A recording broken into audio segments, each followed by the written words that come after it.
Coming up on today's show, are the Philadelphia 76ers in on Paul Millsap? Also, could a Damian Lillard trade to the Sixers happen at the NBA trade deadline and not during the offseason? Also, have you subscribed to our brand new Sixers channel? If not, hit that red subscribe button down below for the best Sixers news and rumors right here on YouTube. We launched this channel about a month ago, and I had talked about me being from the Philly area, growing up in Westchester, went to Temple University, and last week somebody was in the comment section asking me what my favorite cheesesteak spot was in Philadelphia. So, of course, it's the great debate. It's so on brand for Philly, but I want to ask you what your favorite cheesesteak spot is in the greater Philadelphia area. For me, it's D'Alessandro's. Maybe Jim's, Steve's, Tony Luke's, Pat's, Geno's are your favorite spots, but let me know in the comment section right now and scroll on down and get your votes in.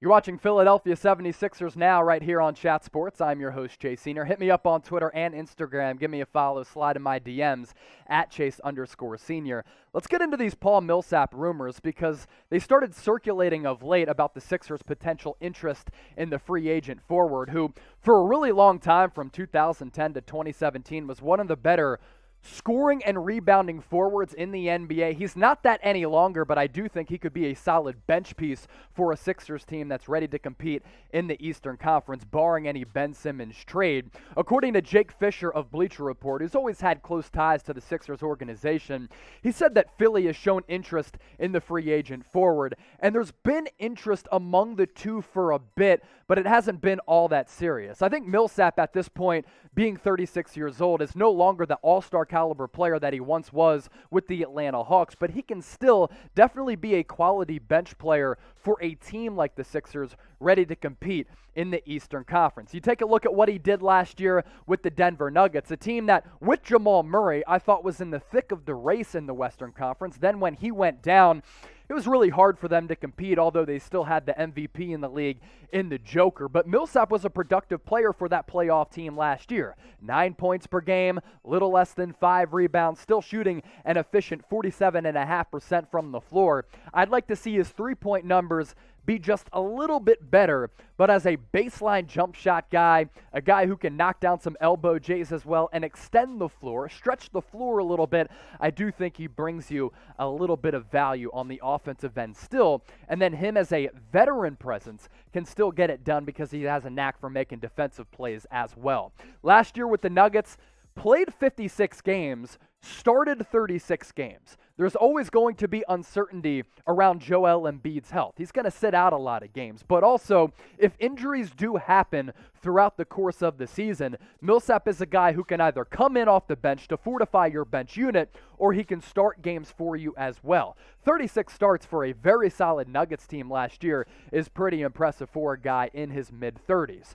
The production is certainly declining, though. So don't expect, if Millsap signs with Philly, for him to be one of the better forwards in the league like he once was for quite a while when he secured the bag several years ago.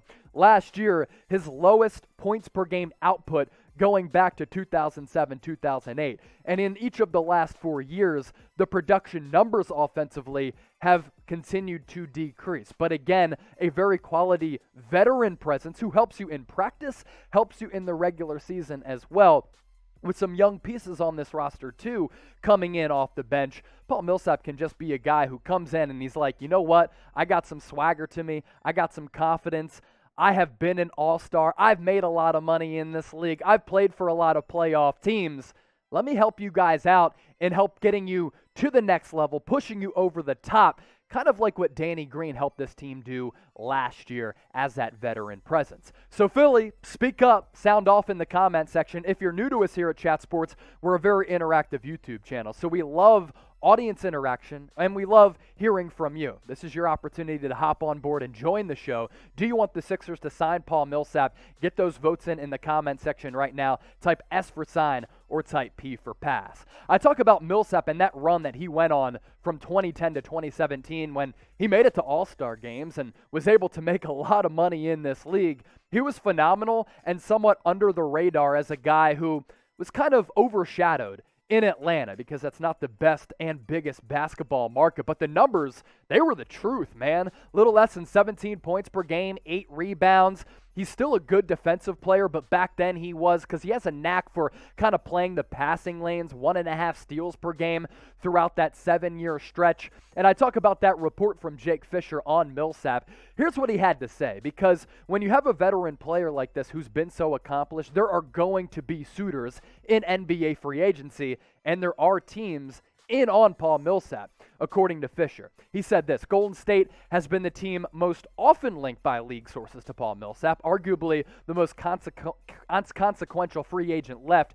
Yet, while the 36-year-old former All-Star has drawn interest from the Warriors, the Hawks, Nets, Pelicans, 76ers, and Timberwolves, no team sources contacted by Bleacher Report indicated that any contract was close to basically coming to fruition. And what's the common denominator? What's the common theme among all of those teams mentioned? All of those teams are either set to be playoff bound or in the mix to make it into the playoffs this upcoming season. Paul Millsap is a declining player, but he does bring you a lot of value. Veteran experience, a forward who can stretch the floor, still gives you a solid defensive body as well, and once again, a cultural impact type of guy, which I think is important in the city of brotherly love. A front office executive also had to say this about Millsap and his current day value. I think he's going to be a minimum or a midseason guy. What's the rush? The money wouldn't get much better, and he can just pick his team. What if New Orleans is really good come January? What happens when some guys get hurt and that team starts scrambling for a replacement? He can pick a spot. I think Millsap is a good enough player where he doesn't have to wait until, let's say, maybe January to sign on with the team. I think he can be a training camp acquisition.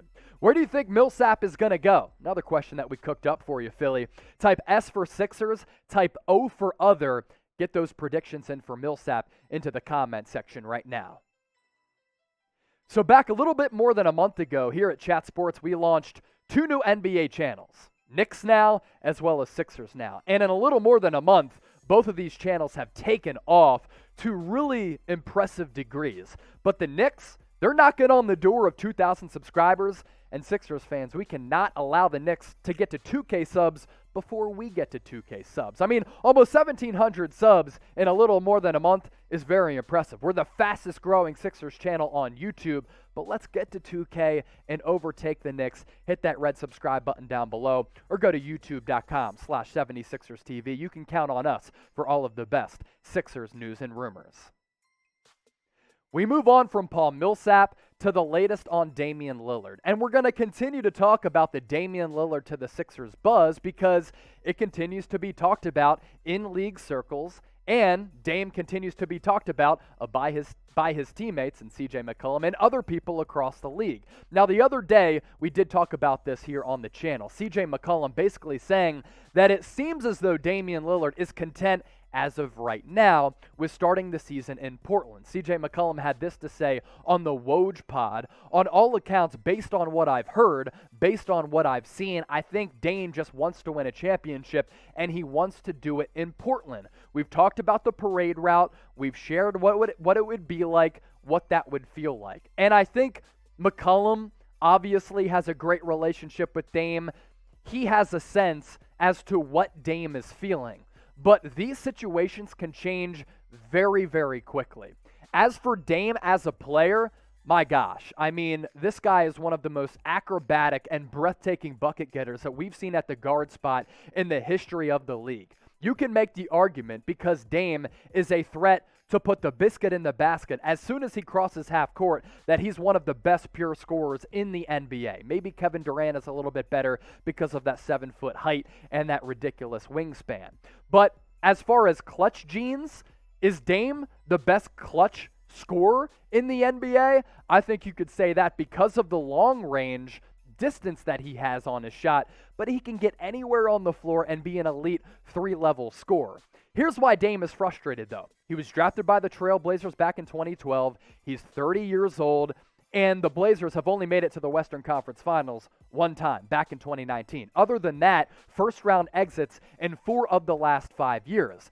Dame is a somewhat under-the-radar superstar in the Pacific Northwest, how much would his stardom benefit by going to a big market like either New York or Philadelphia? This guy would go from a American sensation to a more global sensation. And he's just tired of the early playoff exits and the failure to surround him with a legitimate supporting cast. That's why he has voiced his frustration with the Portland front office. As for his contract, it's not going to come cheap. The next 4 years, very, very expensive player. So this is why the Sixers would have to get rid of a Ben Simmons, maybe even a Tobias Harris, to clear up some financial wiggle room to bring in Damian Lillard's monster contract. Over the next couple of seasons, $39 million up to $42.5, $45.5, and then 2024, 2025, $48.7 million as a base salary. At the tail end of that contract, as he gets older,